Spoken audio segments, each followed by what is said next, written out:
भारत की जो hypersonic missile है, ये बनाने का प्रोग्राम भारत ने छोड़ दिया क्या?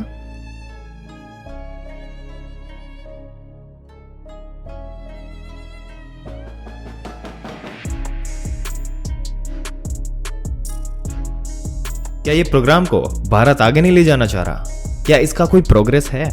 दोस्तों, यहां पर दरअसल बात यह है कि जो हाइपरसोनिक टेक्नोलॉजी है वो आज की तारीख में जितने भी मिलिट्री हथियार है धरती पर मौजूद है उनमें सबसे ज्यादा इस्तेमाल हो रहा है।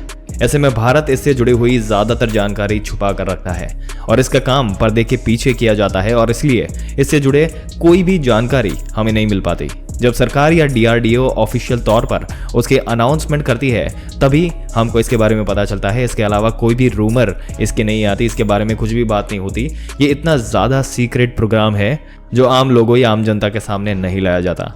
लेकिन आप निश्चिंत रहिए दोस्तों, क्योंकि आज इसके बारे में एक बड़ी धमाकेदार खबर है वो आपके सामने रखने वाले हैं हम।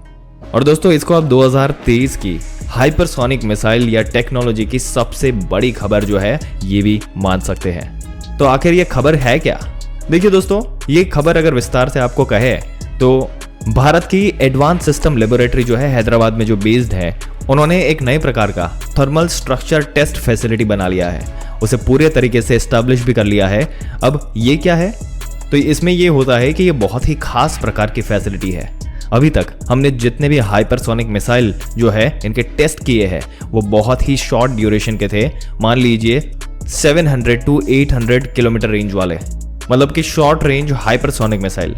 लेकिन आप जानते ही है कि भारत का विचार जो है ये भी है कि शॉर्ट रेंज बनाने के बाद हमें लॉन्ग रेंज हाइपरसोनिक मिसाइल जो है वो भी बनानी है, जिनकी रेंज कुछ 100 किलोमीटर ना होकर कुछ 1000 किलोमीटर तक हो।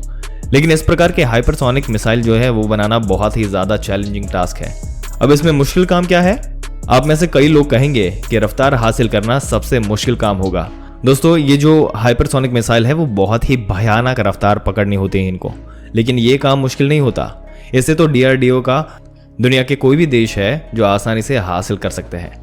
दरअसल इस पूरे खेल में सबसे ज्यादा मुश्किल काम है स्ट्रक्चरल इंटीग्रिटी, मतलब कि जब आप उस रफ्तार पर जा रहे हो तो पूरी हाइपरसोनिक मिसाइल की बॉडी इंटीग्रेट होनी चाहिए, क्योंकि उस रफ्तार पर अगर आसमान से कुछ भी गिरे तो आसमान में वो पिघल जाता है, क्योंकि जो हवा का रेजिस्टेंस होता है, घर्षण होता है, इससे इतनी भयानक गर्मी पैदा होती है कि वो 2000 डिग्री सेल्सियस तक चली जाती है।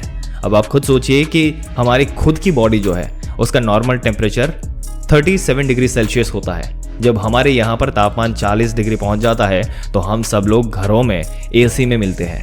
और अब सोचिए कि जब 2000 डिग्री सेल्सियस पर हाइपरसोनिक मिसाइल जो होती है तो उसका क्या होगा। ये दरअसल अगर सही से नहीं बनी होती तो ये पूरी आसमान में ही पिघल कर बिखर जाती है, और यही सबसे बड़ा चैलेंज है।